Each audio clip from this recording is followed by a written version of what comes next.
বন্ধুগণ, আজকে রান্না করবো আমি বিরিয়ানি। তো দেখো আমি কি কি নিয়েছি বিরিয়ানির জন্য। এই যে মাংস নিয়েছি, তারপর নিয়েছি চিনি গুঁড়া চাল, দুধ, এই টক দই, পেঁয়াজ কুচি, বাদাম, আলু বখরা, চিনি, তারপর এখানে দেখো জিরা, ধনিয়া, মৌরি, গোলমরিচ, শাহি জিরা, স্টার, মরিচ, তারপরে আদা রসুন, জয়িত্রী এবং জায়ফল। নিয়েছি গোলাপ জল, কেওড়া জল, কিশমিশ, সরিষার তেল, ঘি আর আলু। এখন যাব পরবর্তী হবে এই প্লেটে যে মশলাটা আছে, শুকনো মশলা আর কি, এটার থেকে আদা রসুন বাদ দিয়ে এই যে বাকি যে মশলাটা আছে, এই মশলাটা আমি একটু ভেজে নিব, হালকা ভেজে নিয়ে ব্লেন্ড করে গুঁড়ো করে নিব। তো যাই হোক, এই যে মশলাটা ভেজে নিচ্ছি, ভেজে তো তারপরে আমি ব্লেন্ডার দিয়ে গুঁড়ো করে নেব। এই যে এখন এই গুঁড়ো মশলাটা সাথে পরিমাণ মতো লবণ, তারপরে টক দই, তারপর আদা রসুন বাটা, এটা দিয়ে মাংসটাকে সুন্দর করে মাখবো এবং সরিষার তেল দিয়ে দেব। সুন্দর করে মেখে মাংসটাকে রেখে দেব আধা ঘন্টার মতো। এই সব মশলা, লবণ আর টক যেগুলো দিয়ে মেখে এই মাংসটা আধা ঘন্টা রেখে দিলে কি হবে, মশলাটা মাংসের মধ্যে ঢুকবে এবং এই মাংসটা রান্না করলে মাংসটা তুলার মতো নরম হয়ে যাবে, একদম তুলার মতো নরম হয়ে যাবে। তো আমি জাস্ট এরকম ঢেকে রেখে দিলাম আধা ঘন্টা। আসলে আধা ঘন্টা পর রান্না করতে আসছি। আমি রান্নার প্যানে যে ঘি দিয়ে দিয়েছি আর দেব তেল। বিরিয়ানিটা আসলে রান্না করা উচিত ঘিতেই, কিন্তু আমরা তো গরিব মানুষ, এত ঘি কই পাই, তাই আমরা ওই ঘি আর তেল মিশিয়ে রান্না করব। এর মধ্যে পেঁয়াজ কুচি দিলাম। পেঁয়াজ কুচিটা, এখানে পেঁয়াজ দিছি আমি প্রায় 2 কাপের মতো। তের ওয়ান আমি 3 ভাগের 2 ভাগ উঠায় রাখবো বেরেস্তা করার জন্য। আর বাকিটা এরকম লাল লাল করে ভাজার পরে এখানে মাংসটা দিয়ে দিলাম। দিয়ে মাংসটাকে 10 মিনিটের মতো কষাবো আমি, সুন্দর করে 10 মিনিট কষায় রান্না করব। রান্না করে আর ওই দিকে কী করবো, একটা কালা কুচকুচ্চা কড়াইতে ওই যে আলুগুলো রাখছিলাম, আলুগুলো একদম সিদ্ধ না হওয়া পর্যন্ত লাল লাল করে ভেজে উঠায় রেখে দিব। এই যে ভেজে ভেজে রাখছি, উঠায় রেখে দিলাম আমি। বিরিয়ানিতে আলু না দিলে আবার বিরিয়ানি ভালো লাগে না। ঢেকে রাখলাম। 5 মিনিট পর আসছি, এসে আবার একটু মাংসটা উল্টাইয়ে দিব। উল্টায় পাল্টায় দিয়া এ পর্যায়ে দিয়ে দেব একটু দুধ। 1 কাপ পরিমাণ গরুর দুধ দিয়ে দিলাম আমি।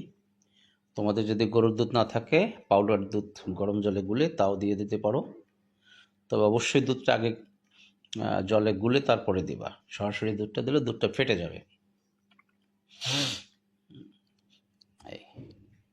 এখন আমি এভাবে ধীরে, মানে অল্প আছে রেখে দিব রান্না হওয়া, মানে সিদ্ধ হওয়ার জন্য।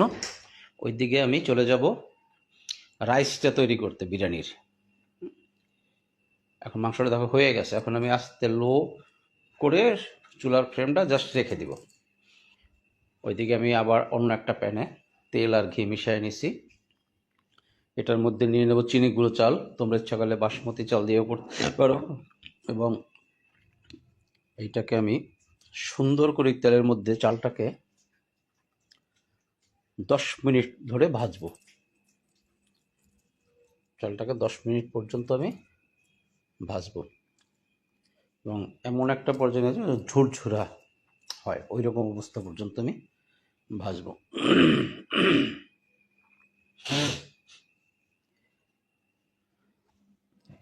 এই জন্য ঝুরঝুরা হওয়া পর্যন্ত আমি চালটাকে ভাজলাম। এখন দিয়ে দেব আমি জল। আমি এখানে 2 কাপ চাল নিয়েছিলাম, তাই আমি 4 কাপ জল দিব। মানে হিসাবটা ওই রকমই থাকে যে যা তুমি চাল নেবে তার ডাবল জল দিবা। দিয়ে হাই ফ্লেমে আমি এটাকে রান্না করব যতক্ষণ পর্যন্ত না গায়ে গায়ে লেগে আসে, চালটা এবং জলটা সমান সমান গায়ে গায়ে না লেগে আসে। তো এখানে হাই ফ্লেমে রান্না করার পর যে একটু দুধ দিয়ে দিলাম, দুধ দিলে গন্ধটা সুন্দর আসে এবং দেখতেও সুন্দর লাগে। হাই ফ্লেমে আমি রান্না করব জাস্ট গায়ে গায়ে লেগে আসা পর্যন্ত। দেখি যে মাংসটা নিভু নিভু জালে রাখছি, ওটা ওর মতো থাক। আর ওই যে বেরেস্তাটা উঠে রাখছিলাম, ওইটার সাথে আমি চিনি মিশিয়ে বেরেস্তাটা মেখে রাখবো। এই বেরেস্তাটা আমি শেষে দিয়ে দিব। তো যাই হোক, এখন দেখো এই যে গায়ে গায়ে হয়ে গেছে। এখন আমি এখানে দিয়ে দিব মাংসগুলো। মাংস দিব, তারপরে যে আলু বখারা রাখছি ওগুলি দিব, বাদাম রাখছি ওইগুলি দিব, ঠিক আছে। মোটামুটি ওইগুলি সব দিয়ে ওই যে আলুগুলো সাজিয়ে দিচ্ছি, দিয়ে আমি কি করব, এটা দমে দিয়ে রাখবো 25 মিনিটের মতো। তবে এর মাঝে 10 মিনিট পরে আমি আর একবার আসবো একটু নেড়ে ছেড়ে দেওয়ার জন্য।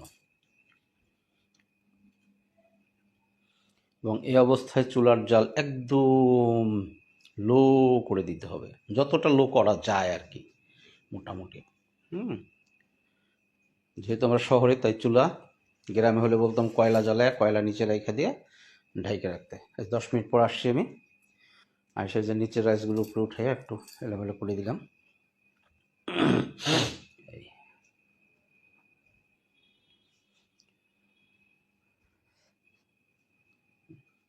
এখন দিয়ে দেবো একটু কাঁচামরিচ,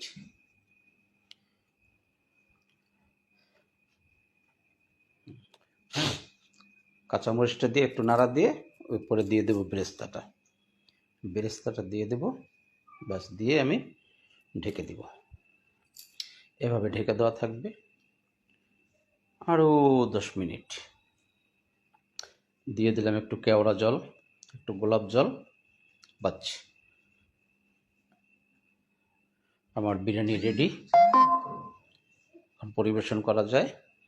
যে পর্যন্ত পরিবেশন না করি ওই পর্যন্ত জাস্ট ঢেকে রাখবো ওই রকম লো হিটে।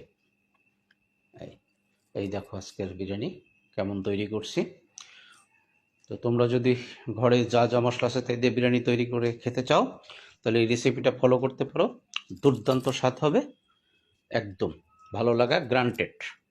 তো ধন্যবাদ বন্ধুরা, আবার দেখা হবে অন্য কোনো রেসিপি।